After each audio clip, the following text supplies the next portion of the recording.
பரத்திலிருந்து விசுவாசம் என்பதான ஈவு ஒரு விசுவாசிகளுக்கும் அருளப்பட்டிருக்கிறது. அந்த பரத்திலிருந்து அருளப்பட்ட விசுவாசம் கிரியை செய்யாமல் செத்த நிலையில இருக்காது. மரித்து போனவர்களை உயிர்ப்பிக்கிற விசுவாசம் தான் உங்களுடைய விசுவாசம், என்னுடைய விசுவாசம். பரத்திலிருந்து அருளப்பட்ட விசுவாசம் பிரயோஜனம் இல்லாமல் இருந்தால் அந்த விசுவாசம் மற்றவர்களுக்கு பிரயோஜனமா இருக்க வாய்ப்பில்லை. உயிர்ப்பிக்கிற விசுவாசம் நமக்கு பிரயோஜனம் உள்ளது மாத்திரமல்ல, உயிர்ப்பிக்கிற விசுவாசம் மற்றவர்களுக்கு ரொம்ப பிரயோஜனம் உள்ளதா இருக்கணும். அதான் ஜீவனுள்ள விசுவாசம், பிரயோஜனம் உள்ள விசுவாசம், கிரியை செய்கிற விசுவாசம். புத்திக்கு அப்பாற்பட்ட விதத்தில் ஒரு ஸ்திரீயை பத்தி வசனம் 25 ஒரே ஒரு வசனத்துல சொல்லி முடித்திருக்கிறார் யாக்கோபு. இன்றைக்கு அந்த ஸ்திரியை பத்தி தான் நாம் பார்க்க இருக்கிறோம். ஆகையால் இந்த ஒரு ஸ்திரியை குறித்து பார்க்க இந்த ஒரு சத்தியம் புருஷர்களுக்குள்ளே ஸ்திரீகளை பற்றி அதிக மதிப்பு மரியாதையை கொண்டு வரும் என்று நான் சொல்றேன்.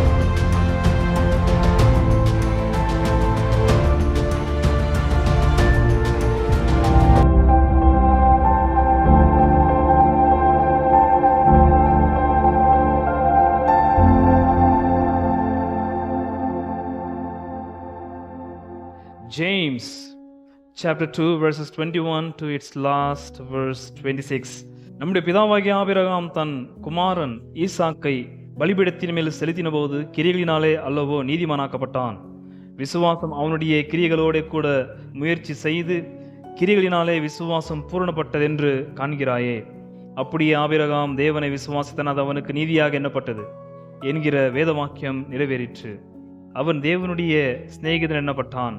ஆதலால் மனுஷன் விசுவாசத்தினாலே மாத்திரமல்ல கிரியைகளினாலேயும் நீதிமானாக்கப்படுகிறான் என்று நீங்கள் காண்கிறீர்களே. அந்தபடி ராகாப் என்னும் வேசியும் தூதர்களை ஏற்றுக்கொண்டு வேறு வழியாய் அனுப்பிவிட்ட போது கிரியைகளினாலே அல்லவோ நீதியுள்ளவளாக்கப்பட்டாள். அப்படியே ஆவியில்லாத சரீரம் செத்ததா இருக்கிறது போல கிரியைகள் இல்லாத விசுவாசம் செத்ததா இருக்கிறது. ஜோதிகளின் பிதா என்று சொல்லப்படுகிற பரத்தில் இருக்கிற நம்முடைய பரலோக பிதாவாகிய தேவன் கிட்டந்து அநேக ஈவுகள், சம்பூர்ணமான ஈவுகள் நமக்கு அருளப்படுகிறதாக 1:17 சொல்லப்பட்டிருக்கிறது. அப்படி நம்முடைய வேதாகமத்தின் தேவன் கிட்டந்து நமக்கு அருளப்படுகிற ஈவுகளிலே ஒரு சிறந்த ஈவு விசுவாசம் என்பதான ஈவு. நீங்களும் நானும் விசுவாசிகள் என்று பெயரை உடையத்தக்கதாக பரத்திலிருந்து விசுவாசம் என்பதான ஈவு ஒரு விசுவாசிகளுக்கும் அருளப்பட்டிருக்கிறது. அந்த பரத்திலிருந்து அருளப்பட்ட விசுவாசம் கிரியை செய்யாமல் செத்த நிலையில இருக்காது.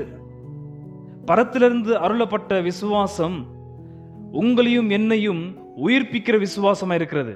The faith that we have quickens the death.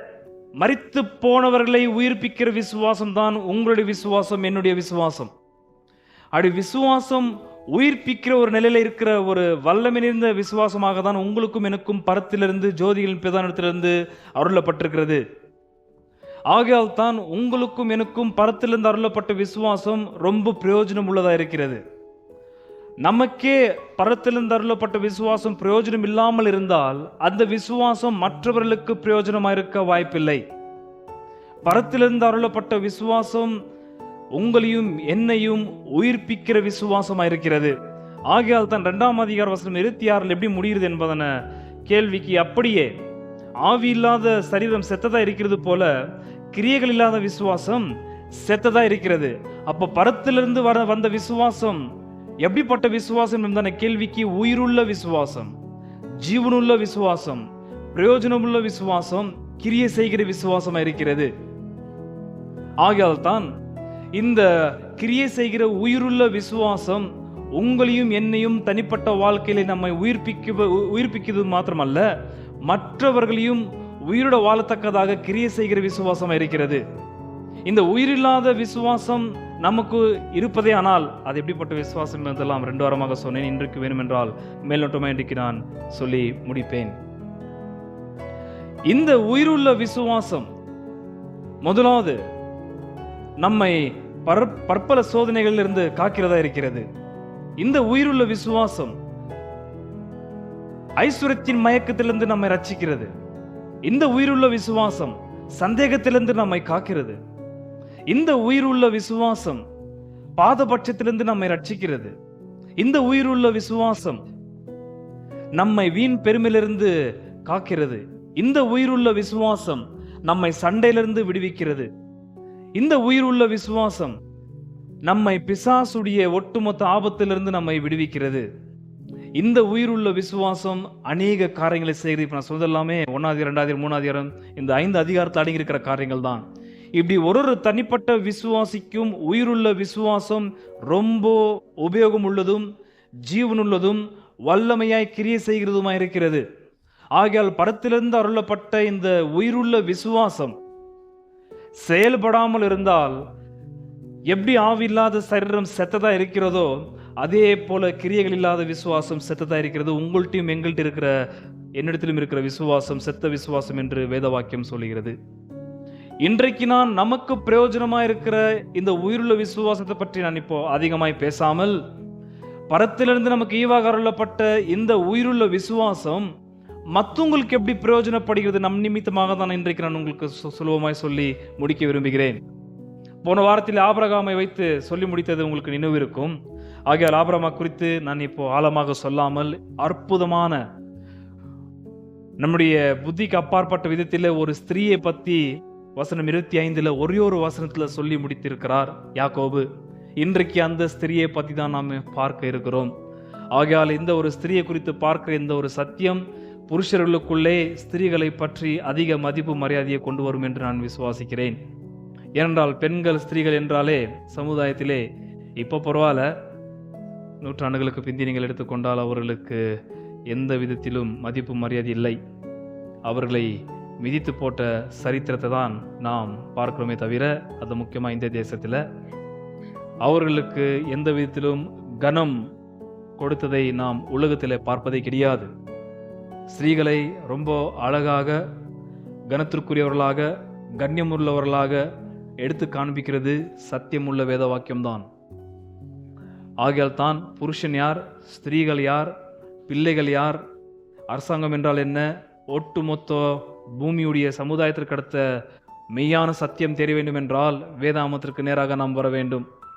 ஆகையால் இன்றைக்கு புருஷர்களே, உங்கள் வீட்டில் இருக்கிற உங்களுடைய துணியாளர்களாகலாம், உங்களுக்கு பிறந்த பெண் பிள்ளைகளாகலாம், எந்த காரணத்தை கொண்டு அவர்கள் உங்களுக்கு பாரமாக இருக்கிறார்கள் என்று எண்ணிக்கொள்ளக்கூடாது. அது ரொம்ப தப்பு. இன்றைக்கு பார்க்கிற விஷயம் உங்களுக்கு, உங்கள் வீட்டில் இருக்கிற ஸ்திரீகளாகட்டும் பெண் பிள்ளைகளாகட்டும் எப்படியாப்பட்ட ஒரு கனத்திற்குரியவர்கள் என்று உங்களுக்கு நன்றாய் புரியும் என்று விசுவாசிக்கிறேன். உயிர்ப்பிக்கிற விசுவாசம் நமக்கு பிரயோஜனம் உள்ளது மாத்திரமல்ல, உயிர்ப்பிக்கிற விசுவாசம் மற்றவர்களுக்கு ரொம்ப பிரயோஜனம் உள்ளதா இருக்கணும். அதுதான் ஜீவனுள்ள விசுவாசம், பிரயோஜனமுள்ள விசுவாசம், கிரியை செய்கிற விசுவாசம். நமக்கு மாத்திரம் அது கிரியை செய்யாது. பரத்திலிருந்து நமக்கு அனுப்பப்பட்ட இந்த உயிருள்ள விசுவாசம் மற்றவர்களுக்கு ரொம்ப பிரயோஜனம் உள்ளதா இருக்கிறது. உதாரணத்திற்கு 5ஆம் அதிகாரம் 15-16 வாசிக்கிறேன். உங்களில் ஒருவன் வியாதிப்பட்டால் அவன் சபையின் மூப்பர்களை வரவழைப்பானாக. அவர்கள் கர்த்தருடைய நாமத்தினாலே அவனுக்கு எண்ணெய் பூசி அவனுக்காக ஜெபம் பண்ண கடவர்கள். அப்பொழுது என்ன வார்த்தை? விசுவாசம் உள்ள ஜெபம் பிணியாளியை ரட்சிக்கும். அப்போ ஒரு விசுவாசியுடைய விசுவாசம் உள்ள ஜெபம், உயிருள்ள விசுவாசம் உள்ள ஜெபம் மற்றொரு என்ன செய்கிறது? பிசாசுகிடந்து அருளப்பட்ட பிணியாளியுடைய வியாதிகள், கொள்ளை நோய்கள், அவர்களை காக்கிறது, ரட்சிக்கிறது. அப்ப நம்முடைய ஜீவனுள்ள விசுவாசம் மற்றவர்கள் என்ன செய்கிறது? காப்பாற்றுகிறது. மற்றவங்களுடைய பலவீனமான சரீரத்திலிருந்து அவர்களை ரட்சிக்கிறது, உயிர்ப்பிக்கிறது, சுகத்தை அருளுகிறது. இதுதான் ஒரு விசுவாசிக்கும் பரத்திலிருந்து அருளப்பட்ட உயிருள்ள விசுவாசம். இந்த உயிருள்ள விசுவாசம் நமக்கு தனிப்பட்ட வாழ்க்கையில மாத்திரமல்ல ரொம்ப பிரயோஜனம் உள்ளது, மற்றவர்களுக்கும் அது ரொம்ப பிரயோஜனம் உள்ளதா இருக்க வேண்டும். இதுவரை எனக்கு தான் பிரயோஜனம் உள்ளது என்று நீங்கள் நான் எண்ணினதானால் விசுவாசத்தை பாதபட்சத்தோடு பற்றி கொள்ளாதீர்கள் என்று ஏற்கனவே 2ஆம் வசனத்தில் சொல்லப்பட்டிருக்கிறது. அதை பத்தி போதுமான அளவுக்கு பேசியிருக்கிறேன். விசுவாசம் வெறும் எனக்கு ஒண்டி மாத்திர கிரியை செய்கிறது அல்ல. பரத்திலிருந்து அருளப்பட்ட உயிருள்ள விசுவாசம் அடியனுக்கு மாத்திரமல்ல, என்னை நம்பி அல்லது அடியனுடைய முகத்திற்கு முன்பதாக கர்த்தர் கொண்டு வருகிற மற்ற ஜனங்களுக்கும் ரொம்ப பிரயோஜனம் உள்ளது. ஆகையால் தான் 2ஆம் அதிகாரம் வசனம் 14 யாக்கோபு பேசுற வார்த்தையை கொஞ்சம் கவனித்து பாருங்கள். என் சகோதரரே, ஒருவன் தனக்கு விசுவாசம் உண்டு என்று சொல்லியும் கிரியைகள் இல்லாதவனானால் அவனுக்கு பிரயோஜனம் என்ன? அந்த விசுவாசம் அவனை ரட்சிக்குமா? 15 ஒரு சகோதரனாவது சகோதரியாவது வஸ்திரம் இல்லாமலும் அனுதின ஆகாரம் இல்லாமலும் இருக்கும்போது உங்களில் ஒருவன் அவர்களை நோக்கி, நீங்கள் சமாதானத்தோட போங்கள், குளிர் காய்ந்து பசியாருங்கள் என்று சொல்லியும் சரீரத்திற்கு வேண்டியவைகளை அவர்களுக்கு கொடாவிட்டால் பிரயோஜனம் என்ன? 15-14 கவனித்து பார்க்க வேண்டும். உயிருள்ள விசுவாசம் மற்ற விசுவாசி அல்லது அவிசுவாசி ஆகட்டும் சரீரத்தில் அழிந்து போகிறதுனால் உயிருள்ள விசுவாசம் அது பார்த்து சும்மா இருக்காது.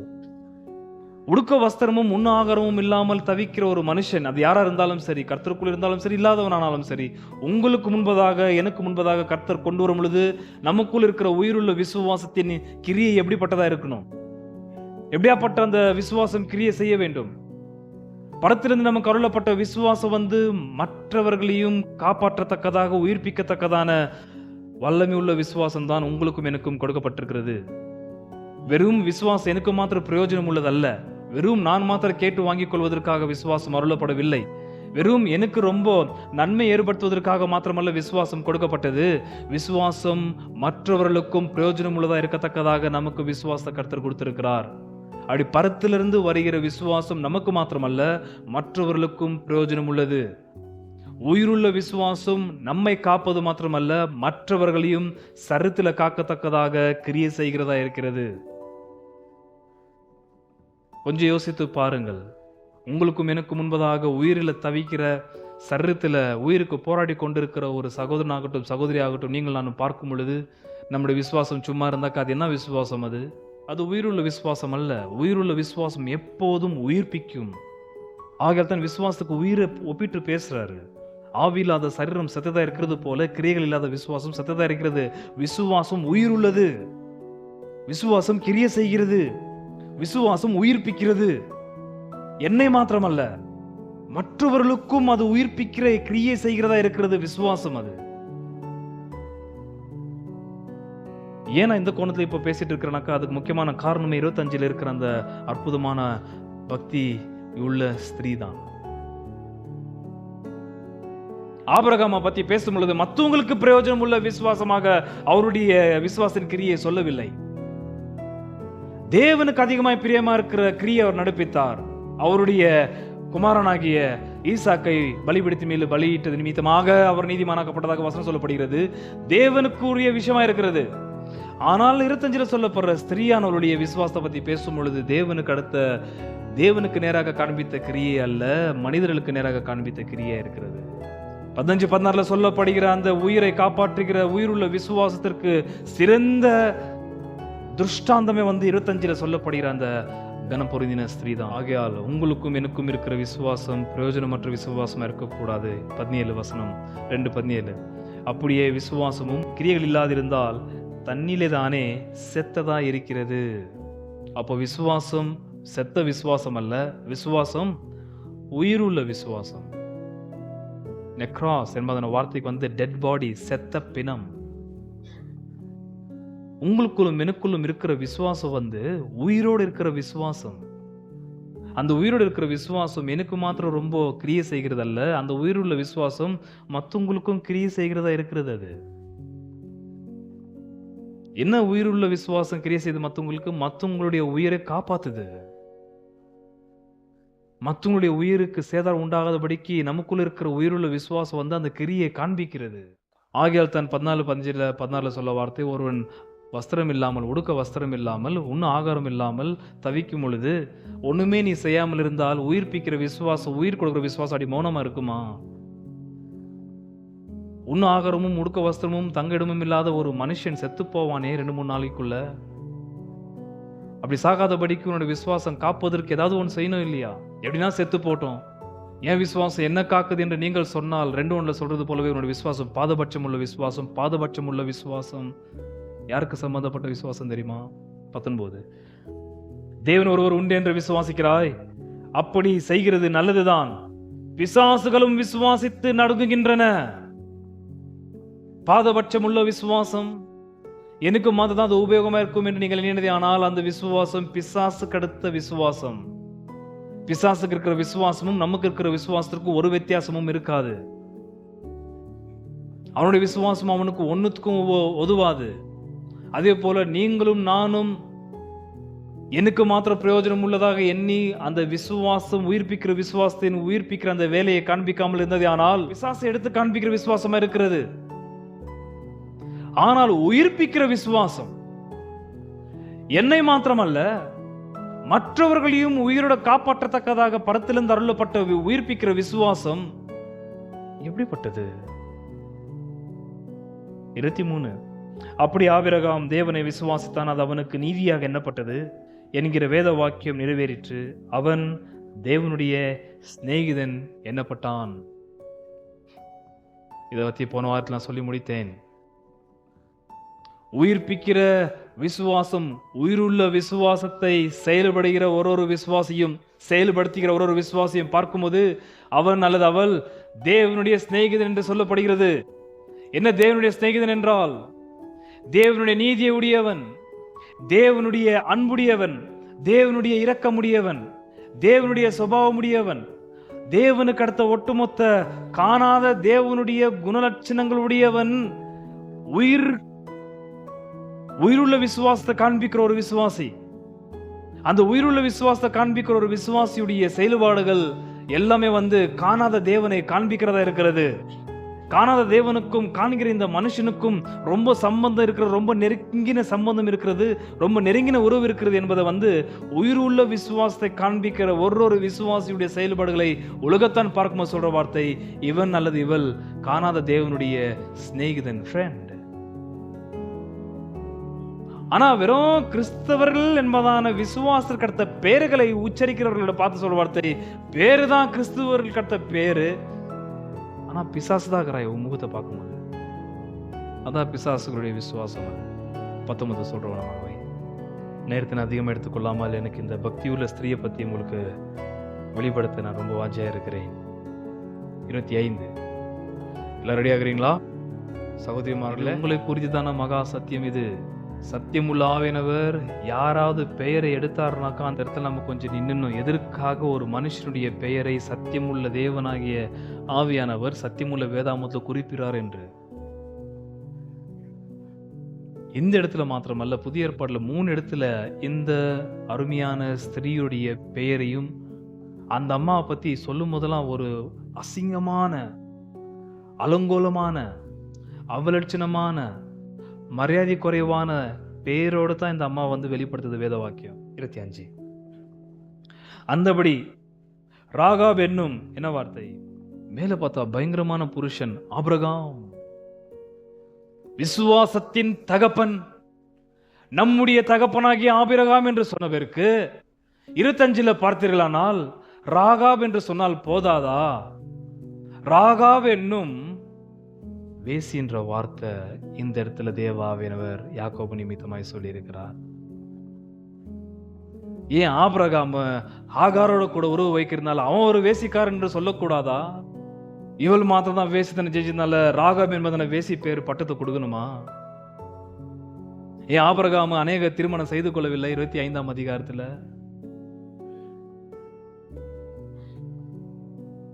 எதற்காக ஆபிரகாமுக்கு மாத்திரம் பிதாக்கள் நம்முடைய பிதாவாகி ஆபிரகாம் என்பதன ரொம்ப பெரிய ஒரு கௌரவம் உள்ள பட்டத்தை கொடுத்தவருக்கு 25 ராகாப் என்பதன ஸ்திரியை பத்தி பேசும்போது மாத்திரம் வேசி என்பதான பேரு கொடுத்திருக்கிறது வேத வாக்கியம். இப்ப சொன்ன இந்த கோணத்துல பார்க்கறதுனாலதான் அநேகர் வேதாமத்தை வெறுக்கிறது. இப்ப நான் சொல்லும் போது உங்களுக்கு எவ்வளவு எரிச்சலா இருக்குது, கரெக்ட் இல்ல? அந்த மனுஷன் 100 வயது எல்லார்ட்டும் திருமணம் பண்ணிங்கன்னு எவ்வளவு ஸ்திரீங்கள்ட்ட இருந்தாரு. அந்த மனுஷனை பத்தி ரொம்ப கௌரவமாக நம்முடைய பிதாக்களுடைய ஆபிரகாம் சொல்லப்பட்டது. ஒரு ஸ்திரியை பத்தி பேசும்போது மாத்திரம் அந்த ஸ்திரியை பத்தி, அந்த அம்மாவுடைய பர்சனல் லைஃபை பத்தி பேசும்போது வேசி என்பதான பெயரை போடப்பட்டது. எந்த விதத்துல நியாயம் இது? நான் கேட்க விரும்புகிறேன். நான் கேட்கிற கேள்வி வாய். அதுக்கப்புறம் பாத்தீங்கன்னா 5ஆம் அதிகாரத்துல யோபு கௌரவமா சொல்லப்படுது. அதுக்கப்புறம் பாத்தீங்கன்னா அதே 5ஆம் அதிகாரத்துல எலியா கௌரவமா சொல்லப்படுது.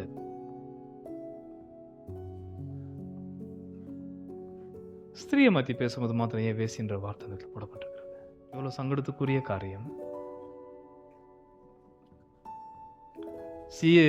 வேசியின் ஸ்திரியை பத்தி நீதிமொழிகள் நீங்கள் வாசித்து பார்த்தால் எப்படி தெரியுமா வர்ணிக்குது? நீதிமொழிகள் இந்த இடத்துல போதித்திருக்கிறோம் தெய்வ ஞானத்தை பத்தி பேசும்பொழுது ப்ராவர்ப்ஸ் என்பதான புஸ்தகம் இருக்குது இல்லையா வேதத்துல.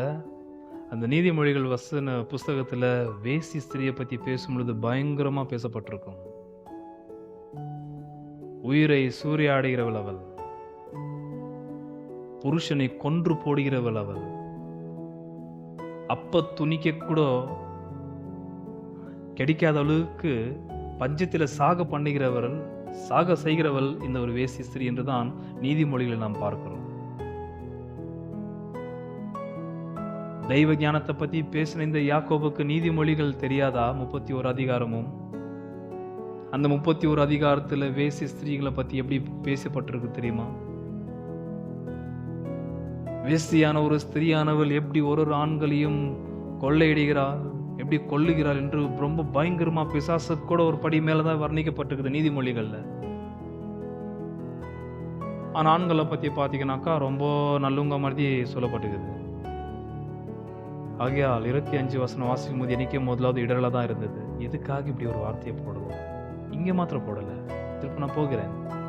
எபிரேயர் 11 அதிகாரத்துல எபிரேய ஆசாரியரும் ராகாப் என்பதான வேசி.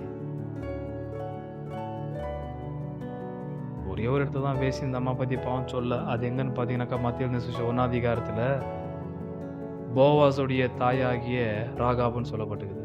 யார்? ரூத்துடைய ஹஸ்பண்ட் போவாஸ், போவாஸுடைய அம்மா இதே ராகாப்.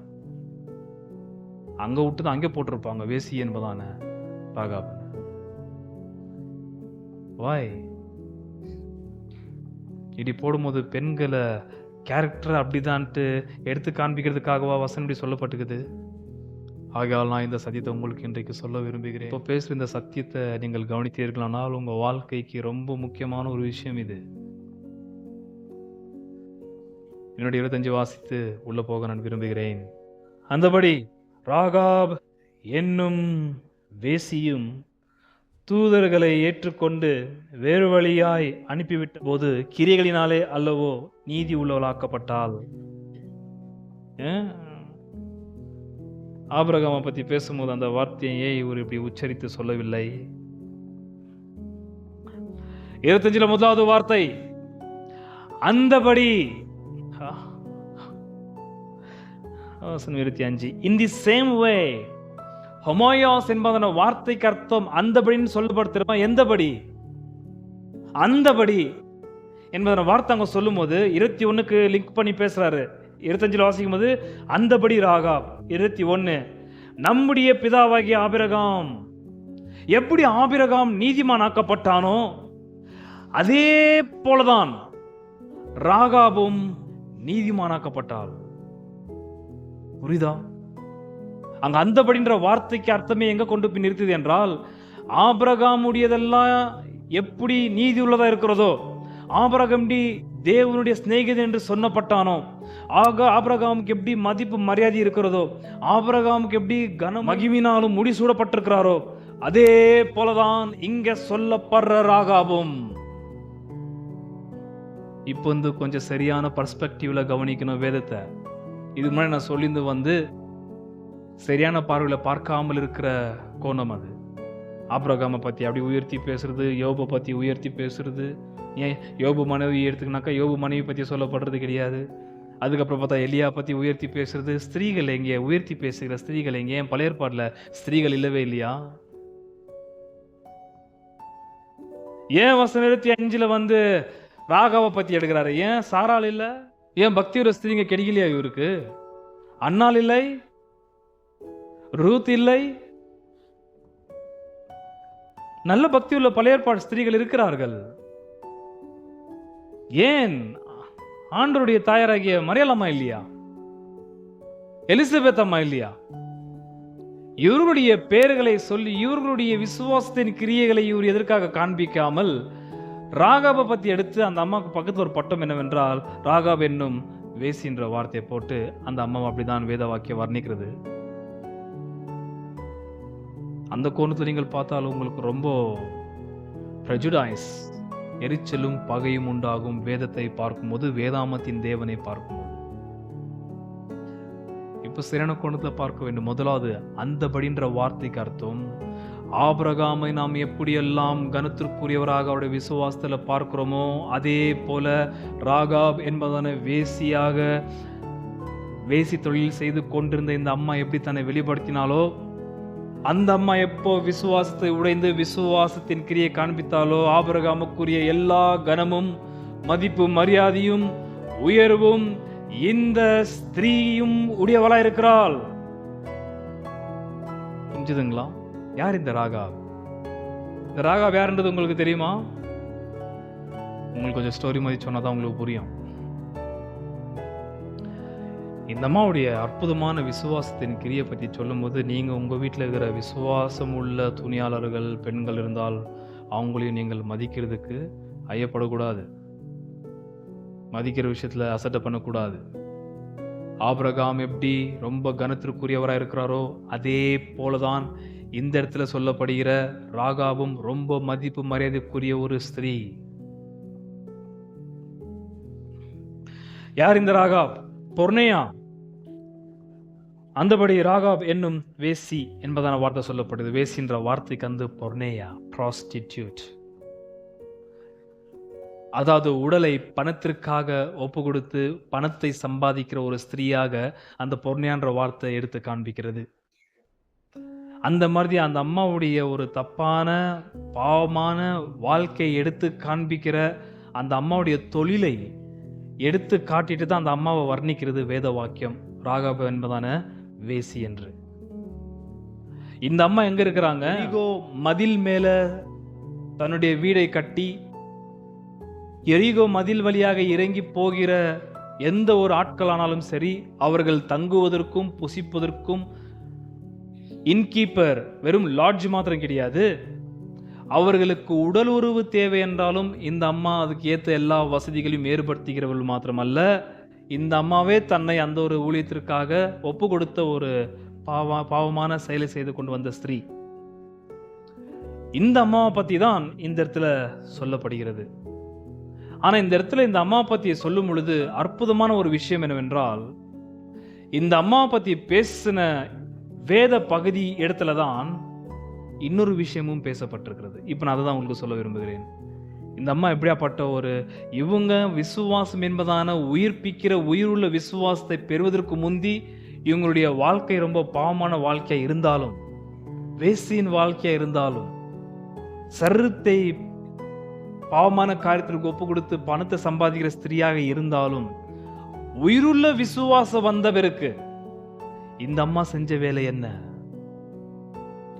இந்த அம்மாவுடைய சம்பவத்தை பத்தி பேசுற அதே வேத பகுதியில தான் இன்னொரு சம்பவமும் சொல்லப்படுகிறது.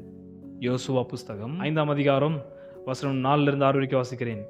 யோசுவா இப்படி விருத்த சேதனம் பண்ணின முகாந்தரம் என்னவென்றால், எகிப்திலிருந்து புறப்பட்ட சகல ஆண் மக்களாகிய யுத்த புருஷர் எல்லாரும் எகிப்திலிருந்து புறப்பட்ட பின்பு வழியில் வனாந்திரத்திலே மாண்டு போனார்கள். ஞாபகம்? எகிப்திலிருந்து பல லட்சம் மக்கள் கானான் தேசத்திற்கு போவதற்கு முந்தி 40 வருஷம் எங்க சஞ்சரித்தார்கள்? வனாந்திரத்தில் சஞ்சரித்தார்கள். அந்த 40 வருஷம் வனாந்திரத்தில் சஞ்சரித்த எல்லா ஜனங்களும் மாண்டு போனார்கள், செத்து போனார்கள். யாரு மாத்திரம் கானான் தேசத்துல கால் வைத்தது? காலேபும் யோசுவா என்பதான 2 புருஷர்கள் வயது சென்றவருக்கு 90-100 வயதுல தானே அவர்கள் கானான் தேசத்திலே கால் வைக்கிறார்கள். மற்ற எல்லோரும் செத்து போனார்கள் வனாந்திரத்திலே. ஏன் இது வாசிக்கிறேன்னு இப்போ உங்களுக்கு புரியும் கீழே போகும்போது. எகிப்திலிருந்து புறப்பட்ட எல்லா ஜனங்களும் விருத்த சேதனம் பண்ணப்பட்டிருந்தார்கள். அவர்கள் எகிப்திலிருந்து புறப்பட்ட பின்பு வழியில் வனாந்திரத்திலே பிறந்த சகல ஜனங்களும் விருத்த சேதனம் பண்ணப்படாதிருந்தார்கள். 6 கர்த்தருடைய சத்தத்திற்கு கீழ்ப்படியாமற் போன எகிப்திலிருந்து புறப்பட்ட யுத்த புருஷரான யாவரும் மாலு மட்டும் இஸ்ரவேல் புத்திரர் 40 வருஷம் வனாந்தரத்தில் நடந்து திரிந்தார்கள். கர்த்தர் எங்களுக்கு கொடுக்கும்படி அவர்கள் பிதாக்களுக்கு ஆணையிட்ட பாலும் தேனும் ஓடுகிற தேசத்தை அவர்கள் காண்பதில்லை என்று கர்த்தர் அவர்களுக்கு ஆணையிட்டிருந்தார். நன்றாக கவனிக்க வேண்டும். லட்சக்கணக்கான மக்கள் கர்த்தருடைய சத்தத்தை கவனிக்காமல் போனது நிமித்தமாக வனாந்திரத்தில் 40 வருஷத்தை செத்து போனார்கள். யாருமே கானான் தேசத்துல கால் வைக்கவில்லை. காலேபும் யோசுவாவை தவிர மோசேயே போகவில்லை. அந்த ஒட்டுமொத்த எகிப்திலிருந்து புறப்பட்டு வந்த இஸ்ரவேல் மக்களை பார்க்கிலும் 6ஆம் அதிகாரத்தை போய் பார்க்க போகிறோம். இந்த ராகாப் என்பதான ஸ்திரீ விசுவாசத்தில் கானானை சுதந்தரித்தாள். எந்த ராகாபு ஸ்திரியை வேசி என்று வேத வாக்கியம் சொல்லப்படுகிறதோ அதே ராகாபு ஸ்திரீ எகிப்திலிருந்து புறப்பட்டு வந்த ஒட்டுமொத்த யூதர்களை பார்க்கிலும் ரொம்ப உயர்ந்த ஸ்திரீ அவங்க. எபிரேயர் 11ஆம் அதிகாரம் 30-31. விசுவாசத்தினாலே எரிகோ பட்டணத்தின் மதில்கள் 7 நாள் சுற்றி வரப்பட்டு விழுந்தது. 31. விசுவாசத்தினாலே, அதை பாயிண்ட் பண்ணிக்கங்க, விசுவாசத்தினாலே ராகாப் என்னும் யாரு? எபிரேயர் அப்படிதான் கூப்பிடுறாரு அந்த அம்மாவை. விசுவாசத்தினாலே ராகாப் என்னும் வேசி வேவுக்காரரை சமாதானத்தோடு ஏற்றுக்கொண்டு கீழ்ப்படியாதவர்களோட கூட சேதமாகாதிருந்தாள். அது யாரு கீழ்ப்படியாதவர்கள்? எனக்கு அதான் பாயிண்டாங்க. இந்த ராகாப் என்பதான வேசியான ஸ்திரீ கீழ்ப்படியாதவர்களோட கூட செத்து போகவில்லையாம். யார் அந்த கீழ்ப்படியாதவர்கள்? இதே எபிரேய ஆசிரியர் அங்க நான் போக விரும்பவில்லை, அப்படியே வேற திசையில போயிடும். நான் 3ஆவது நீங்கள் வாசித்தால் 4ஆவது நீங்கள் வாசித்தா திருப்ப யோசுவா பத்தி அந்த சொல்லப்படும். யோசு நிமித்தமாய் கானான் தேசத்தை பங்கிட்டு கொடுத்த அந்த சம்பவம் சொல்லப்படும். மோசே நிமித்தமாய் எகிப்திலிருந்து வெளியே கொண்டு வரப்பட்ட ஜனங்களை பத்தி சொல்லப்படும். 3ஆவது 4ஆவது அதிகாரம். அந்த 3ஆவது அதிகாரத்தை நீங்கள் பார்க்கும் பொழுது மோசே நிமித்தமாய் வெளியே வந்த ஒட்டுமொத்த எகிப்தியரும் அவிசுவாசத்தினாலே கீழ்ப்படியாதவர் என்றுதான் சொல்லப்பட்டிருக்கிறது. அந்த கீழ்ப்படியாதவர்களோடு கூட இந்த ராகாப் என்பதான விசுவாசம் உள்ள ஸ்திரீ செத்து போகவில்லை, சேதமாகவில்லை.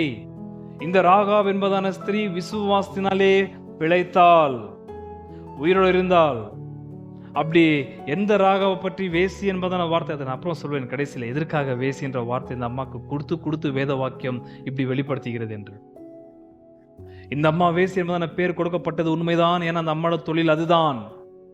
அது சொல்வதனால அந்த அம்மாவை போட்டு மிதிக்க கூடாது. ஆனால் அந்த அம்மாவுடைய விசுவாசம் என்பதான உயிர் உள்ள கிரியை செய்கிற பிரயோஜனம் உள்ள விசுவாச நிமித்தமாக எகிப்திலிருந்து புறப்பட்டு வந்த ஒட்டுமொத்த யூதர்களை பார்க்கிலும் ராகாப் ரொம்ப சிறந்தவங்களா இருக்கிறாங்க. அங்க சொல்லப்படுகிற கீழ்ப்படியாதவர்கள் யார் என்று பார்த்தால் தேவனுடைய உடன்படிக்கையின் மக்கள். யார் அந்த உடன்படிக்கையின் மக்கள் தெரியுமா? கர்த்தருடைய 10 வாதைகளை கண்ணால கண்டவர்கள், சீனாய் மலையிலே கர்த்தருடைய சத்தத்தை காது முழுக்க கேட்டவர்கள், மன்னாவை தின்னு தின்னு சலிச்சு போனவர்கள், காடப்பறவைகள் மிகுதியாக அவர்கள் நெஞ்சு பார்க்காத அளவுக்கு அவர்கள் காடப்பறவைகளை தின்னு திருப்தி அடைந்த மக்கள் அவர்கள். இப்படி தேவனுடைய மகிமையை மேகஸ்தம்பத்தினாலும் அக்கினி ஸ்தம்பத்தினாலும் பார்த்த மக்கள் இவர்கள். யாரு இந்த கீழ்ப்படியாமல் போனன்னு சொல்லப்படுத்துமா? இந்த யூதர்கள், இந்த இஸ்ரேல் மக்கள், எகிப்திலிருந்து வெளியே வந்த மக்கள். இப்படி கர்த்தருடைய ஒட்டுமொத்த வெளிப்பாட்டையும், கர்த்தருடைய அதிசயங்களையும் அற்புதங்களையும், கர்த்தருடைய மகிமையையும், கர்த்தருடைய மாம்சத்திற்கு அடுத்த ஆசீர்வாதங்களையும் நன்றாக தின்னு தின்னு தின்னு தின்னு ரொம்ப திருப்தி அடைந்த மக்கள் இவர்கள். யாரு? இந்த இஸ்ரவேல் மக்கள், முக்கியமாக எகிப்திலிருந்து வெளியே வந்த மக்கள். ஆனால் எந்த தேவனுடைய சத்தத்தையும் அற்புதங்களையும் அதிசயங்களையும் கண்டு கேட்டார்களோ அந்த மக்கள் தேவனுடைய பார்வைக்கு ரொம்ப லோத்சம், அதாவது அரோசித்தார் என்று 95ஆம் சங்கீதத்தில் கர்த்தர் எகிப்திலிருந்து வெளியே வந்த இஸ்ரவேலை பார்த்து சொல்ற வார்த்தை. இவங்களை பார்த்தால் எனக்கு ரொம்ப கெட்ட நாத்தம் அடிக்கிறது, நான் ரொம்ப வெறுக்கிற அளவுக்கு அவர்கள் இருக்கிறார்கள் என்று எகிப்தியரை பார்த்து சொன்னாரு. ஆனா மனிதருடைய பார்வைக்கு வேசிதனம் செய்கிற இந்த ராகாப் ரொம்ப கெட்டவளா இருந்தாலும் கர்த்தருடைய பார்க்க விசுவாசத்திலே ராகாப் எகிப்திலிருந்து வெளியே வந்த பல லட்சம் யூதர்களை பார்க்கிலும் ரொம்ப சிறந்தவள். யாக்கோபு 2ஆம் அதிகாரம் வசனம் 21. நம்முடைய பிதாவாகிய ஆபிரகாம். என்ன மாதிரி டைட்டில், நம்முடைய பிதாவாகிய ஆபிரகாம். என்ன அர்த்தம் அதுக்கு? 1:1 யாக்கோபு 1:1. தேவனுக்கும் கர்த்தராகிய இயேசு கிறிஸ்துவுக்கும் ஊழியக்காரனாகிய யாக்கோபு சிதறி இருக்கிற 12 கோத்திரங்களுக்கும் வாழ்த்துதல் சொல்லி எழுதுகிறதாவது, ஆபிரகாம் நிமித்தமாய் வந்த 12 கோத்திரங்கள், 12 கோத்திரங்களுக்கும் பூர்வ பிதா ஆபிரகாம் தான். ஆகியதான் ஆபிரகாம் அது சொன்ன வார்த்தை, நம்முடைய பிதாவாகிய ஆபிரகாம் 12 கோத்திரங்களுக்கும் தகப்பன் என்று சொன்னவருக்கு எகிப்திலிருந்து வந்த 12 கோத்திரங்களும் தேவனுடைய ஒட்டுமொத்த சத்தியத்தையும் தேவனுடைய ஒட்டுமொத்த மகிமையும் அவரே நேரடியா பேசுற அளவுக்கான ஒரு பயங்கரமான இடிமுழுக்கத்திற்கு அடுத்த சத்தத்தை கேட்டும் அவர்களுக்கு அது பிரயோஜனப்படவில்லை. காரணம் என்னவென்றால் 1 அதிகாரம் 22-23 வாசிக்கிறேன். அல்லாமலும் நீங்கள் உங்களை வஞ்சியாதபடிக்கு திருவசனத்தை கேட்கிறவர்களாய் மாத்திரமல்ல, அதன்படி செய்கிறவர்களாயும் இருங்கள். எண்ணத்தினாலில் ஒருவன் திருவசனத்தை கேட்டும் அதன்படி செய்யாதவனானால் கண்ணாடியிலே தன் சுபாவ முகத்தை பார்க்கிற மனுஷனுக்கு ஒப்பாயிருப்பான். அவன் தன்னைதானே பார்த்து விடுமிட்டு போனவுடனே தன் சாயல் என்னது என்பதை மறந்து விடுவான். இந்த எகிப்திலிருந்து வெளியே வந்த இந்த ஒட்டுமொத்த யூதர்களும் கர்த்தருடைய பார்வைக்கு கீழ்ப்படியாதவர்களும் அவிசுவாசிகளுமாய் இருந்ததற்கு காரணம் அவர்கள் மோசே நிமித்தமாகவும் தேவனுடைய நேரடியான சத்தத்தை அவர்கள் சத்தியத்தை கேட்டிருந்தாலும் அது அவர்களுக்கு பிரயோஜனம் இல்லை. ஏனென்றால் அவர்களுடைய விசுவாசம் செத்த விசுவாசமாக இருந்தது. இந்த அம்மாவுக்கு நியூஸ் எடி போச்சு தெரியுமா? ராகாவுக்கு. நீங்கள் நான் நினைக்கிற மாதிரி இந்த அம்மாவுக்கு கர்த்தர் ஆபிரகாம் போல நேரடியாக பேசலை. நீ உன் தேசத்தையும் உன் இனத்தையும் உன் குடும்பத்தையும் விட்டு நான் உனக்கு காண்பிக்கும் தேசத்துக்கு போன்னு சொல்லிட்டு கர்த்தர் ஆபிரகாம்கிட்ட பேசினார் தெரியுமா? அந்த மாதிரி ராகாபு கிட்ட கர்த்தர் பேசவில்லை. ஆபிரகாம்கிட்ட கர்த்தர் உடன்படிக்கை வைக்கிறது போல கர்த்தரா ராகாபு கிட்ட உடன்படிக்கை வைக்கவில்லை. இஸ்ரேல் மக்கள்கிட்ட கர்த்தர் 10 வாதைகளை அனுப்பி அவங்கள மாத்திரம் டிஸ்டிங்டிவாக பிரிச்செடுத்து ஒட்டுமொத்த எகிப்திலும் குப்பையாக்கினாரு. அந்த எந்த சம்பவத்தையும் ராகாபு கண்ணால பார்க்கவே இல்லை. சீனாமலையில கர்த்தர் பேசின ராகாபு கேட்கவில்லை. மன்னாவை புசிக்கவில்லை, காடப்பறவை புசிக்கவில்லை, அக்கினி ஸ்தம்பத்தையும் மேக ஸ்தம்பத்தையும் இந்த ராகாபு காணவில்லை. போனா இந்த அம்மா பத்தி சொல்லி கொண்டே போகலாம். எது ஒண்ணும் இந்த அம்மாக்கு ரீச் ஆகல தெரியுமா? ஆகையால் தான் தோமா பார்த்து ஆண்டவராகிய இயேசு சொன்ன வார்த்தை, நீயோ என்னை கண்டு விசுவாசிக்கிறாய், என்னை காணாமல் விசுவாசிக்கிறவன் அது யாரு? நீங்கள் நானும் தான். இயேசுநாதர் கூட சஞ்சரிக்கவில்லை. அவர் உயிர் தெழுந்த சம்பவத்தை பார்க்கவில்லை. 5000 பேர் அவர் போஷிக்கும் பொழுது நாம் அதில் ஒருத்தராக இருக்கவில்லை. அவர் பாலஸ்தீன் ஊர்ல சுற்றி திரிந்த எந்த இடத்திற்கு நாம் போகவும் இல்லை. எந்த விதமான ஒரு அடையாளம் நமக்கு இல்லை. ஆனாலும் நாம் விசுவாசிக்கிறோம். காரணம் என்ன? அவரை காணாமல் இருந்தால் நாம் விசுவாசிக்கிறோம். காணாத மகிமையின் இயேசு நாதரை நாம் அன்பு கூறுகிறோம். என்ன காரணம்? ஏனென்றால் உங்களுக்குள்ளும் எனக்குள்ளும் இருக்கிறது உயிருள்ள விசுவாசம். ஆனா இந்த அம்மா ராகாப் என்பதன் இந்த அம்மா கிட்ட போன கர்த்தருக்கு அடுத்த செய்தி second or third hand information டைரக்டா போகவில்லைங்க. யாரோ நிமித்தமாயோ இந்த அம்மாவுடைய கதவு தட்டினாங்க பாருங்க. வெளியிலிருந்து வர ஆட்கள் அவர்கள் இந்த அம்மாவுடைய இந்த ஒரு இன்கீப்பிங் இடம். ராகாப் என்பதன வார்த்தைக்கு அர்த்தமே ரூமி, ஸ்பேஷியஸ், ப்ராடன், ரொம்ப விசாலமான வீடு என்ற அர்த்தம். விசாலம் என்ற அர்த்தம் ராகாப் என்பதன வார்த்தைக்கு அர்த்தமே. அந்த மாதிரி ஒரு பெரிய ஒரு சத்திரத்தையே ரன் பண்ணிட்டு இருந்தாங்க இன்கீப்ல. அதுல இந்த ஒரு வேசியின் விஷயங்களும் ஆல்கஹாலும் இருந்திருக்கலாம். மதுபானத்திற்கு அடுத்த பொருள்களும் அந்த இடத்துல இருந்திருக்கலாம். வருங்கவங்களுக்கு தங்குறதுக்கான இடத்தை ஏற்படுத்தி கொடுக்குற ஒரு இடமா இருந்திருக்கலாம். ஏனென்றால் ராஜாவே நேரடியாக ராகாப் பேசுற அளவுக்கு இந்த அம்மா கொஞ்சம் இந்த பிசினஸ்ல ரொம்ப உயர்ந்த ஆள் தான். சாதாரண ஆள் கிடையாது ராகாப். இந்த அம்மாக்கு இஸ்ரவேலுடைய எகிப்தில் நடந்த சம்பவம், அவங்க வரும் பொழுது அந்த சிவந்த சமுதிரம் பிரிஞ்ச சம்பவம், எல்லா விஷயத்தையும் யார் நிமித்தமாய் தகவல் காதில் உழுதுருக்குதோ அவங்கெல்லாம் இந்த அம்மாட்ட தங்குறதுக்காக வரும் பொழுது அவங்கள்ட்ட செய்தியை கலெக்ட் பண்ணாங்க. அந்த இஸ்ரேல் மக்கள் அங்கே நடந்தது, எகிப்தில் நடந்தது. அதுக்கப்புறம் சிவன் சமுதிரம் பிரிஞ்சு எங்கே வராங்கன்னு பார்க்கும்போது நேராக அந்த ஒட்டுமொத்த லட்ச மக்கள் இந்த அம்மா இருக்கிற இந்த எரிகோவை நோக்கி தான் வந்து கொண்டிருக்கிறார்கள். யோர்தான் நதியில லேவியர்கள் கர்த்தருடைய பெட்டியை தூக்கி நிப்பி கால் வச்சு நிற்கும் போது அது அப்படியே மலை போல நிக்குது தண்ணீர். அந்த சம்பவம் நடப்பதற்கு முந்தி இந்த ராகாப் என்பதான பக்தி உள்ள, விசுவாசம் உள்ள, உயிருள்ள விசுவாசம் கிரியை காண்பிக்கிற இந்த ஸ்திரீ இஸ்ரவேலின் தேவனை அற்புத வண்ணமாய் விசுவாசித்தார். யோசுவா என்ன செய்கிறார்? யோசுவா புஸ்தகம் 1ஆம் அதிகாரத்தில் கர்த்தர் யோசுவா மோசை மரித்தது நிமித்தமாக இதுக்கப்புறம் நீதானே இந்த ஜனங்களை கொண்டு போயிட்டு நான் வாக்கு பண்ண தேசத்துல கொண்டு போய் பங்கிட்டு கொடுக்க வேண்டும் என்று யோசுவாவோட கர்த்தர் பேசின பிறகு 2ஆம் அதிகாரத்தில் யோசுவா என்ன பண்றாரு? 2 பேர் அனுப்புறாரு. அந்த 2 பேர் சாதாரணமான ஆள் கிடையாது. அந்த 2 பேரையும் எரிகோபி வேவு பார்க்கும்படியாக அனுப்புகிறார். எரிகோவுக்கு போக வேண்டும் என்றால் நடுவில் இருக்கிற யோர்தான் நதியை அவர்கள் தாண்டி போக வேண்டும். யோர்தான் நதி சாதாரணமான நதி இல்ல. அந்த காலகட்டத்தில் நல்ல மழை நிரம்பி ஓடுற ஒரு காலகட்டம் அது. அதனால இவர்கள் பயங்கரமான ஸ்விம் பண்ணின்னு போற ஒரு நல்ல திராணி உள்ள ஆட்கள் இருக்க வேண்டும் என்று கரெக்டாக 2 குறிப்பிட்ட ஆட்களை மாத்திரம் எடுக்கிறாரு. அவர்கள் ரொம்ப ஞானமாக ரொம்ப பலசாலிகளாக இருந்தபடியால் அவர்கள் எப்படியோ எரிகோக்குள்ளாக போய் மதில் மேலே ஏறி இந்த அம்மா வீட்டுக்கு தான் போய்க்கிறாங்க. வேவு பார்க்க முடியாத உள்ளெல்லாம் போயிட்டு வேவு பார்த்துட்டாங்களா என்னன்னு தெரியாது.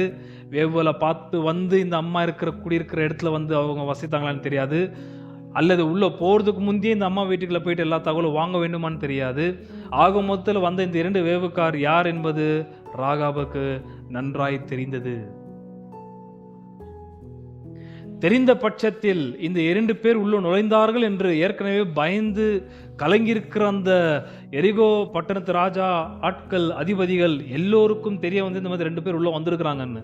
ராஜாக்கு நன்றாய் தெரியும். யார் புதுவாள் வந்தாலும் அவன் நேரடியாக முதலாவது விசிட் பண்ற இடமே வந்து ராகாபுடைய சத்திரம் தான். அதனால ராகாபு கிட்ட ஆள் அனுப்புறாங்க. இந்த மாதிரி 2 பேர் வந்திருக்கிறாங்க, நம்முடைய இடத்தை வேவு பார்க்கும்படியாக அவங்களை வெளியே அனுப்பு, ஏன்னா கொல்லணும் அவங்கள. இங்க நீங்க கொஞ்சம் கவனிக்க வேண்டும். இப்போ 2ஆம் அதிகாரம் 25. அந்தபடி ராகாப் என்னும் வேசியும் தூதர்களை ஏற்றுக்கொண்டு வேறு வழியாய் அனுப்பிவிட்ட போது கிரியைகளினாலே அல்லவோ நீதி உள்ளவளாக்கப்பட்டால். நான் உங்களுக்கு ஆரம்பத்தில் தான் சொல்லி வருகிறேன், பரத்திலிருந்து அனுப்பப்பட்ட விசுவாசம் உயிருள்ள விசுவாசம். அது மற்றவங்களை காப்பாற்றும். ஆபிரகாம் யார் காப்பாற்றினார் என்பதான கேள்விக்கு காப்பாற்றினார். யார? லோத்தை, அவங்க குடும்பத்தை. ஆதியாகமம் 14ஆம் அதிகாரத்தில் அவங்க குடும்பத்தை கூட்டின்னு போயிடுறாங்க. அப்படி சரியாக கொண்டு போன ஒட்டுமொத்த ஜனங்களையும் ஆபிரகாம் காப்பாற்றினார், வெளியே கொண்டு வந்தார். அவரும் அவருடைய விசுவாசமும் ஜனங்களை காப்பாற்றுவதற்காக உயிருள்ள விசுவாசம் செயல்படுகிறது. இந்த இடத்துல இந்த அம்மாவை நம்பி இவர்கள் வரவில்லை. இவர்கள் வந்து வேவு பார்க்கிறதுக்காக தான். ஆனா கர்த்தர் அருமையான ஒரு அம்மாட்ட இந்த 2 ஆண்களை கொண்டு போய் சேர்த்தார். எனக்கு இந்த அம்மாவுடைய விசுவாசம் எப்படிப்பட்டது என்பதை காண்பிக்கும்படியாக. இந்த அம்மா கிட்ட போன ஒட்டுமொத்த தகவலும் தேவன் டைரக்டா பேசினதாகவோ ஊழியக்காரர்கள் பேசினதாகவும் கிடையாது. காத்து போல வந்த தகவல் அது இந்த அம்மாக்கு. ஆகையால் இந்த அம்மாவுடைய விசுவாசம் அப்புறமா வாசிக்க யோசுவா புஸ்தகத்திலே இந்த அம்மாவுடைய விசுவாசம் அந்த அம்மா தெளிவாய் சொல்லுகிறார், இஸ்ரவேலின் தேவன் தான் கர்த்தர் என்று. அப்படி இந்த 2 வேவு பார்க்கும்படியாக வந்து இந்த 2 ஆண்களை கொல்லும்படியாக ராஜா ஆட்களை அனுப்பும் பொழுது இந்த அம்மா அந்த 2 வேவுக்காரர்களை கொல்லுவதற்கு இடம் கொடுக்காமல் அவங்க அந்த 2 ஆண்களையும் ரொம்ப தெளிவாக ஞானமாக, ரொம்ப ஒரு ஆபத்தான விஷயம் அது, ஆனாலும் காப்பாற்றுகிறாள். அந்த 2 வேவுக்காரர்களை காப்பாற்றி அந்த வேவுக்காரர்கிட்ட அவங்களுடைய தேவனை பத்தி பேசுகிறாள். இப்போ இஸ்ரேல் மக்கள்கிட்ட நாம தான் சத்தியத்தை பேச வேண்டியதா இருக்குது. எந்த இஸ்ரேல் மக்கள் வந்து கர்த்தரின் உடன்படிக்கையின் மக்களா இருக்கிறார்களோ, இப்போ அவர்களுக்கு அவங்க கர்த்தரை பத்தி தெரியுமா என்னன்னு தெரியல. இப்போ புறஜாதிகளாக நாம எங்கேயோ ஏதோ ஒரு குலத்துல கோத்திரத்துல வாழ்ந்த நம்ம, கிறிஸ்துவை அறிந்த நாம், யூதருடைய மெசியா என்று சொல்லப்படுகிற கிறிஸ்துவுடைய ஒட்டுமொத்த அறிவையும் கிறிஸ்துவின் ஆவிய நிமித்தமாய் பெற்ற நாம், இப்ப நாம அவங்களுக்கு புத்தி சொல்ல வேண்டியதா இருக்கிறது.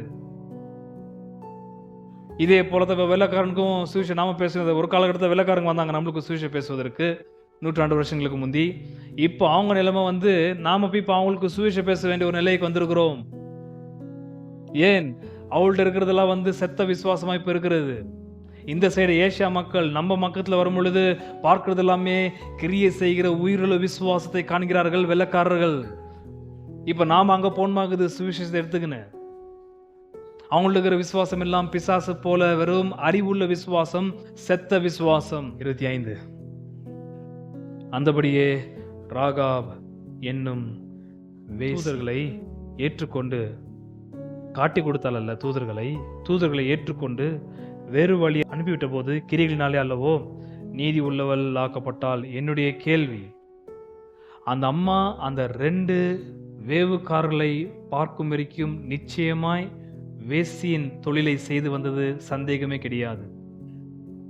ஆனா அந்த அம்மா எப்ப அந்த 2 வேவுக்காரர்களை பார்த்தாங்களோ, எப்போ அவங்களுக்குள்ள இருக்கிற உயிர்ப்பிக்கிற விசுவாசத்தின் கிரியை அந்த அம்மா காட்டினாங்களோ, என்னுடைய கேள்வி, அதுக்கப்புறமும் இந்த ராகாப் வேசியின் தொழிலை செய்தாளா? இந்த ராகாப் தொடர்ந்து வேசியின் தொழில் செய்ததே ஆனால் போவாசுடைய அப்பாவுக்கு மனைவியா இருக்க வாய்ப்பில்லை.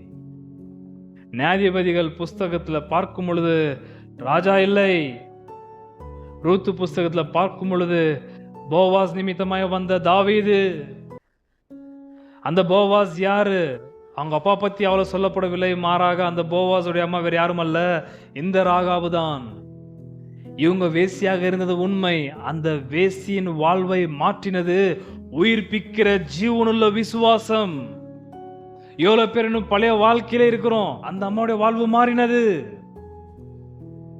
உயிர்ப்பிக்கிற விசுவாசம் மத்தவங்களை உயிரோட காப்பது மாத்திரமல்ல, உயிர்ப்பிக்கிற விசுவாசம் கிறிஸ்துவினால் அருளப்படுகிற பரிசுத்த வாழ்க்கை பின்தொடர்கிற விசுவாசம். அது saving faith which has life lead us into the sanctification of Christ. இயேசுநாதருடைய பரிசுத்தமுள்ள வாழ்வுக்குள்ளாக நடத்துகிறது ரட்சிப்புக்கு ஏதுவான ஜீவனுள்ள விசுவாசம். இந்த அம்மா பத்தி வேசி என்று தான் சொல்லப்பட்டது. எதற்காக அப்படி சொல்லப்பட்டது? அந்த அம்மா அப்படி இருந்தாங்க. ஆனால் எப்போ உயிர்ப்பிக்கிற விசுவாசத்தின் செயல் அந்த அம்மா காண்பித்தாங்களோ, அந்த அம்மா முன்னாடி ஒட்டுமொத்த யூதர்களும் தலகுனிந்து தான் இருக்க வேண்டும். எகிப்திலிருந்து வெளியே வந்த எந்த யூதர்களும் விசுவாசத்தின் கிரியை காண்பிக்கவே இல்லை. ஆகையால் உயிர்ப்பிக்கிற விசுவாசமுடைய சகோதர சகோதரிகளையும் உங்களோட துணியார்களை பார்க்கும் பொழுது அவங்க ரொம்ப மதிப்பு மரியாதை கனத்திற்குரியவர்கள் என்பதை நீங்கள் புரிந்து கொள்ள வேண்டும். உயிர்ப்பிக்கிற விசுவாச சகோதரிமார்கள் உங்களுக்கு துணியாளர்களாக இருந்தால் நீங்கள் பழைய வாழ்க்கையை வைத்து சந்தேகப்பட வேண்டியது கிடையாது. வெறும் பேர் கிறிஸ்தவ ஸ்திரீகள் இருந்தால் ஒன்றும் பிரச்சனை இல்லை, அவங்கள பற்றி நீங்கள் சந்தேகப்படலாம். ஆனால் உயிர்ப்பிக்கிற உயிருள்ள விசுவாசத்தை உடைய ஒரு சகோதரிகள் உங்களுக்கு துணையாளராக இருந்தால், அப்படியாப்பட்ட பெண் பிள்ளைகள் உங்களுக்கு மகள்களாக இருந்தால், அவர்களை நீங்கள் நானும் சந்தேகப்படாமல், கனவீனம் பண்ணாமல், மட்டுப்படுத்தாமல், பரிகாசம் பண்ணாமல், அவதூறாக பேசாமல் அவர்களுக்கு கிடைக்க வேண்டிய மதிப்பு மரியாதை கிடைக்க வேண்டும். எந்த மதிப்பு மரியாதை? அந்தபடின்ற வார்த்தைக்கு அர்த்தம், எப்படி ஆபிரகாம் தேவனுடைய சிநேகிதனாக இருந்தானோ அதே போல உயிருள்ள விசுவாசம் உள்ள உங்களுடைய துணையாளர் உங்களுடைய தேவனுக்கு சிநேகிதிகளாக இருக்கிறார்கள் அவர்கள். ஆமென். அதனால அவங்கள மதிக்கணும். இந்த அம்மாவோட விசுவாசத்தின் வார்த்தையை வாசிட்டு கடைசி திருப்பி இந்த பகுதிக்கு நம்ம முடிக்கலாம். யோசுவா புஸ்தகம் 2ஆம் அதிகாரம். அந்த 2 பேரை கொண்டு போய் அந்த அம்மா மறைச்சு வச்சு அந்த அம்மாட்ட ராஜா ஆள் அனுப்பினா. அப்படி அவர்களை வேறு விதமாய் பேசி திசை திருப்பி அனுப்பினவருக்கு 8லேருந்து வாசிக்கிறேன் தான் பெஸ்ட். அந்த மனுஷர் படுத்துக்கொள்ளும் முன்னே அவள் வீட்டின் மேல் அவர்களிடத்திற்கு ஏறி போய், இங்கிருந்து நல்லா கவனிங்கள், இங்கே தான் ராகாவ் அம்மாவுடைய விசுவாசத்தை நீங்களும் நன்றாய் பார்க்கலாம். அந்த அம்மாட்ட போவாங்க, அந்த 2 பேர்ட்ட போறாங்க. ஏறி போய், கர்த்தர் உங்களுக்கு தேசத்தை ஒப்பு கொடுத்தார் என்றும் உங்களை பற்றி எங்களுக்கு திகில் பிடித்திருக்கிறது என்றும் உங்களை குறித்து தேசத்து குடிகள் எல்லாரும் சோர்ந்து போனார்கள் என்றும் அறிவேன். இந்த அம்மாக்கு என்னத்தை அறிஞ்சிருக்கிறாங்களோ அது மாத்திரமல்ல, அறிஞ்சதை இந்த அம்மா செயல்படுகிறாள். ஆகையால் தான் தேவன் ஒருவர் இருக்கிறார் என்று அறிகிற அறிவு மாத்திரமல்ல அந்த அம்மாக்கு இருந்தது பிசாசு போல. இந்த அம்மா அறிந்ததை அந்த உயிருள்ள விசுவாசத்தின் செயலை ரொம்ப அற்புதமாய் காட்டினாங்க. வசனம் 10 நீங்கள் வாசிக்கும் பொழுது, நீங்கள் எகிப்திலிருந்து புறப்பட்ட போது கர்த்தர் உங்களுக்கு முன்பாக சிவந்த சமுத்திரத்தின் தண்ணீரை வற்றிப்போக பண்ணினதையும், நீங்கள் யோர்தானுக்கு அப்புறத்தில் சங்காரம் பண்ணின எமோரியரின் 2 ராஜாக்களாகிய சீகோனுக்கும் ஓகுக்கும் செய்ததையும் கேள்விப்பட்டோம். செய்தி வந்தது, கர்த்தர் பேசல இந்த அம்மா கிட்ட. எகிப்தில் நடந்த சம்பவம், எகிப்து தாண்டி சிவந்த சமுத்திரம் பிரிந்த சம்பவம், அதுக்கப்புறம் நீங்க இங்க பெரிய ராஜாக்களை கொன்று போட்டீங்களே, அந்த ஒட்டுமொத்த சம்பவத்தை கேட்டு நாங்கள் பயந்து நடுங்கி இருக்கிறோம். கேள்விப்பட்ட போது எங்கள் இருதயம் கரைந்து போயிற்று, உங்களாலே எல்லாருடைய தைரியமும் அற்று போயிற்று. உங்கள் தேவனாகிய கர்த்தர் வானத்திலும் கீழே பூமியிலும் என்ன உன்னுடைய தேவன் ஒருவரே தேவன். அந்த அம்மா யாக்கோபு 2:19 சொன்னது போல சொல்லி முடிக்கவில்லை. உன்னுடைய தேவன் ஒருவரே தேவன் என்று இந்த அம்மா விசுவாசித்து அந்த விசுவாசத்தை காண்பித்தால் எப்படி அந்த 2 வேவுக்காரர்களை காப்பாற்றியது நிமித்தமாக. 2 விதத்திலே உயிருள்ள விசுவாசம் செயல்படுகிறது. 1வது, உயிருள்ள விசுவாசம் மற்றவர்களையும் உயிரோடு காப்பதற்கு செயல்படும். 2வது, உயிருள்ள விசுவாசம் பரிசுத்தராகிய இயேசுநாதர் நமக்கு கொடுத்த அந்த பரிசுத்த வாழ்க்கைக்குள்ளாக நடத்தும். இந்த ராகாப் என்பதான கனம் பொருந்தின தாயரை குறித்து வேசி என்று போடுவதற்கான காரணம் இந்த அம்மாவுடைய பழைய வாழ்க்கை வேசியின் வாழ்க்கை இருந்தது. ஆனால் இந்த அம்மாவுடைய உயிருள்ள விசுவாசத்தின் செயல் எப்போ காணப்பட்டதோ அணிலிருந்து இந்த அம்மா அந்த தொழிலில் ஈடுபடவில்லை. இன்னும் சொல்ல போனால் இந்த அம்மா எகிப்திலிருந்து வந்த ஒட்டுமொத்த லட்சக்கணக்கான யூதர்களை பார்க்கிலும் ரொம்ப சிறந்த ஸ்தானத்தில் இருக்கிறாள். ஆகையால் தான் 2ஆம் அதிகாரம் 27 சொல்ற வண்ணமாகவே அப்படியே ஆவில்லாத சரீரம் செத்ததாய் இருக்கிறது போல கிரியைகள் இல்லாத விசுவாசமும் செத்ததாய் இருக்கிறது. இந்த அம்மாவுக்கு வந்த தகவல்களை இந்த அம்மா என்ன செய்தார்கள்? 1ஆம் அதிகாரம் 25 யோசுவா 2ஆம் இடத்துல வாசித்துமே, அந்த அம்மாவுக்கு அந்த பருத்துக்குரிய கர்த்தருடைய செயல்பாடுகளின் செயலில் வைத்து அந்த அம்மா என்ன பண்ணாங்க? 1:25 சுயாதீன பிரமாணமாகிய பூரண பிரமாணத்தை உற்று பார்த்து அதிலே நிலைத்திருக்கிறவனே, கேட்கிறதை மறைக்கிறவனாயிராமல் அதற்கேற்ற கிரியை செய்கிறவனாயிருந்து தன் செய்கையில் பாக்கியவனாயிருப்பான். அந்த அம்மா செயலில் ஈடுபட்டார்கள். அந்த அம்மா வேற செய்தியை கேட்கவில்லை, கேட்ட செய்தியிலே நிலைத்திருந்தாங்க. நிலைத்திருந்த செய்திக்கு ஒரு செயல் வரும்போது அந்த விசுவாசின் கிரியை வரத்தக்கதான விசுவாசின் கிரியை காண்பிக்கத்தக்கதான சம்பவம் ஏற்படும் பொழுது அந்த அம்மாவுடைய விசுவாசம் உயிருள்ள விசுவாசம் என்பதை நடைமுறையில் காண்பித்தாள். யாக்கோபு ராகாவை எடுத்து பேசுறாருனாக்கா, யாக்கோபுடைய நிருபத்தில் அடங்கியிருக்கிற உபதேசங்களுக்கு ராகாப் எல்லா விதத்திலும் ஒத்து போனாங்க. இங்க இருக்கிற சகோதரர்களே, உங்க வீட்டில் இருக்கிற பெண் பிள்ளைகளாகட்டும், உங்க வீட்டில் இருக்கிற துணியாளர்கள் உயிருள்ள விசுவாசம் உடையவர் என்று உங்களால் உறுதியா சொல்ல முடியுமா? அவர்கள் உயிருள்ள விசுவாசம் உடையவர்களாக இருப்பதே ஆனால் அவர்கள் ஆபிரகாம் போல தேவனுடைய சிநேகிதர்களாக இருக்கிறார்கள். அவர்களை கனவீனம் பண்ணக்கூடாது, அவர்களை அசட்டை பண்ணக்கூடாது.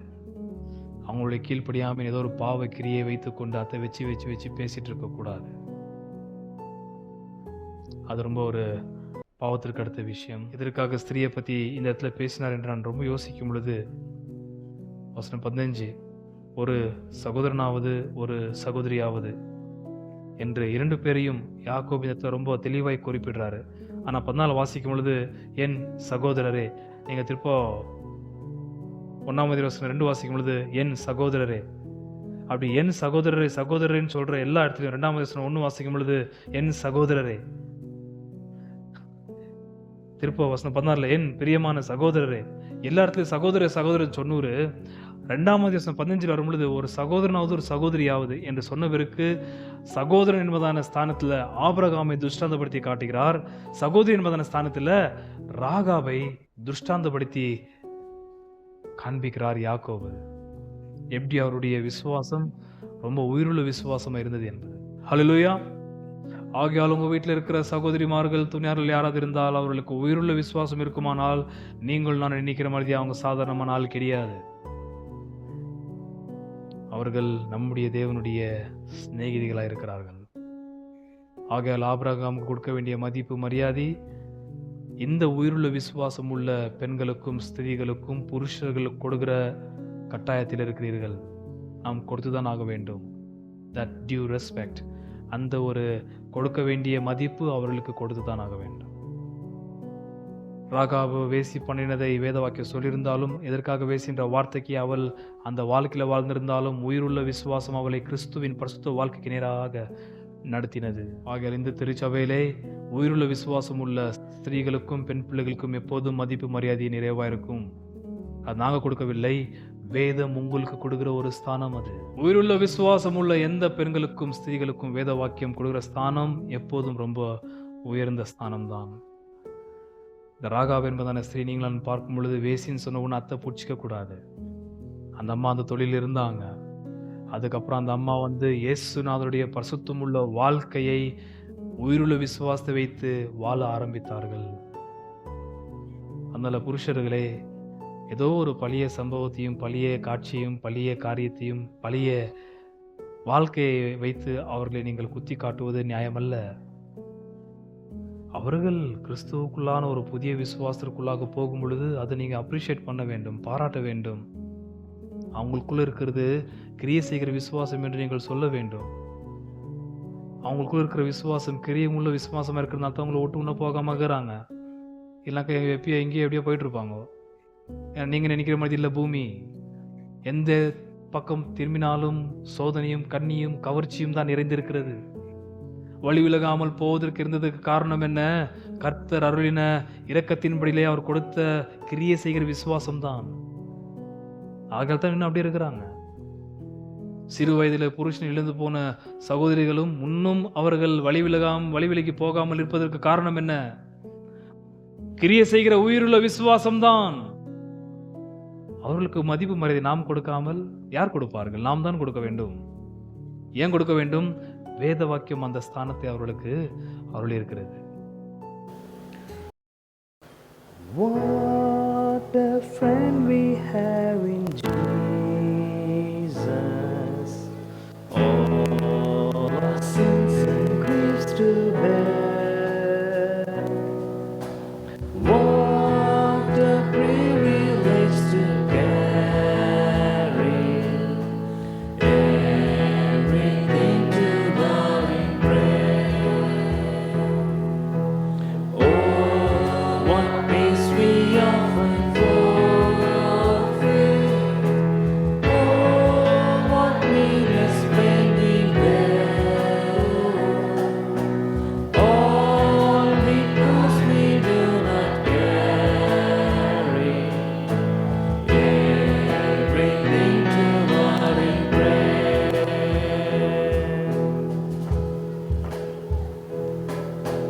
Heavy trials and temptations, is that travel anywhere. We should never be discouraged. Take it to the Lord in prayer. Can we find a friend so faithful, who will all our sorrows share? Jesus knows our every weakness. Take it to the Lord in prayer.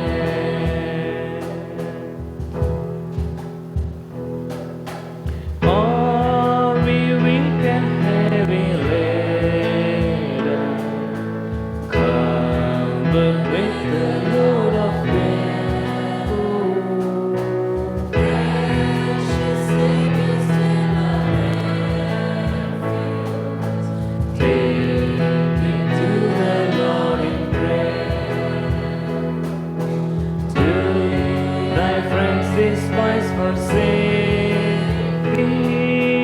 take it to the Lord in prayer.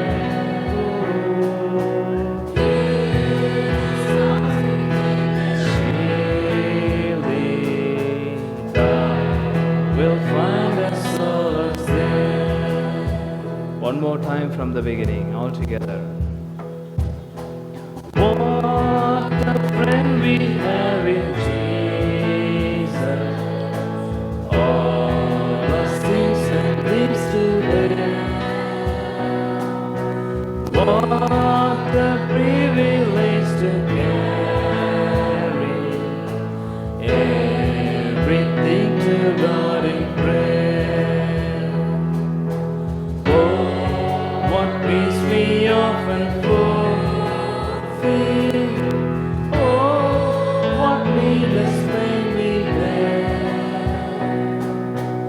All because we do not carry everything to God in prayer.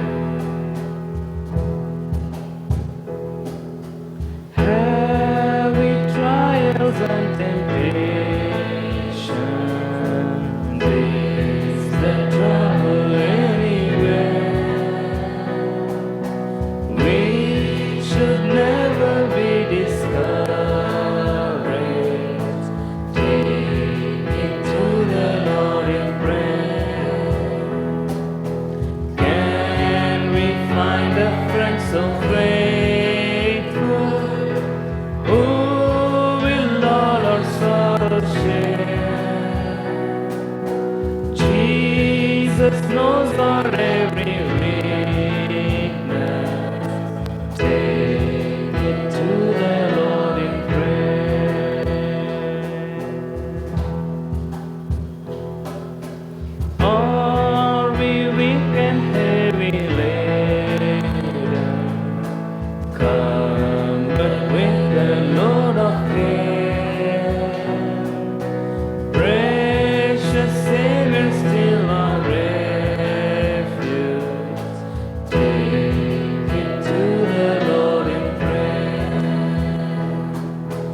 forsake